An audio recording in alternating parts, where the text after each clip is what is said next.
Beth Long here with Fletcher Page for Fox Sports Next. We're out here on Illinois' football field.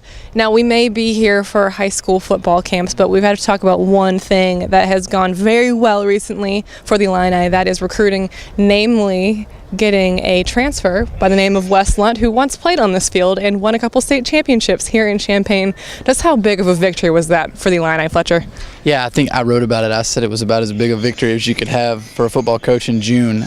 He's a player that obviously he was a number one player at his position in the state, which is always big, a winner, won 2 state championships back-to-back, and he played as a true freshman, you know, on the biggest stage in college football.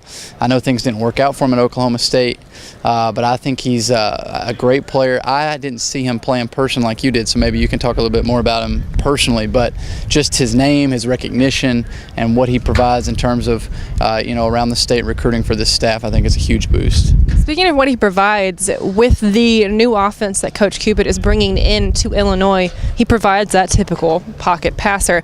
Interestingly enough, they also have the more versatile, the more athletic quarterback in Aaron Bailey, who played on the same day or the same weekend here in Champaign, winning a state title in 2011. Then I got to see both of them play.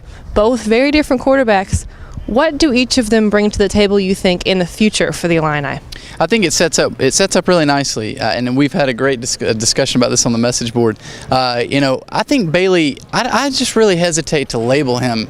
People want to say he's the running quarterback or the scrambling quarterback. I think he's got a great arm. I think that's underrated. I think that people that saw him play at the high school level might not have gotten to see everything that he has to show as a quarterback, and I think he fits him fine. I don't think that you can label him as a certain type of quarterback. I think he fits fine with Cuba, what he's going to want to do. And Wes Lunt, we know he's your pro style. I think he fits him fine with that pro style West Coast that Cuba runs. So he's your more prototypical of the two, but I don't think that's a knock on Bailey at all, and I think it'll be a great competition after this season. And the quarterback position goes from a position where you have Shieldhouse and Riley O'Toole to a position that you have those two, plus Aaron Bailey, plus Wes Lunt, all here this fall. Lunt obviously can't play this fall, and Bailey will be a true freshman. But just how much stronger did the quarterback room get with the addition of these two? Right, big time. I mean, just with Bailey coming in June and now Wes Lunt coming in also right behind him, it really sets up. I think that we've talked about it. I don't know if Aaron will redshirt. I think you might want to try to get him some playing time and some experience. It all just kind of depends. I mean, Nathan is going to be a 4-year starter. That's going to be hard for a true freshman to supplant. And I know everybody's really excited about the new and having some new blood kind of come in and take over that position. It's kind of a challenge. Maybe it'll help everybody. Obviously, it'll help Nathan and Shieldhouse maybe going into this year.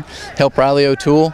I think it's great. I don't think it's a problem at all, but if you could say one of the cliches, it's a great problem to have that many faces and great talent at the position right now. And that's a position that you want talent at, especially when you want to kind of recover the Illini offense of some of the years past. So make sure you stay on Illini Playbook for the latest from both Fletcher and I.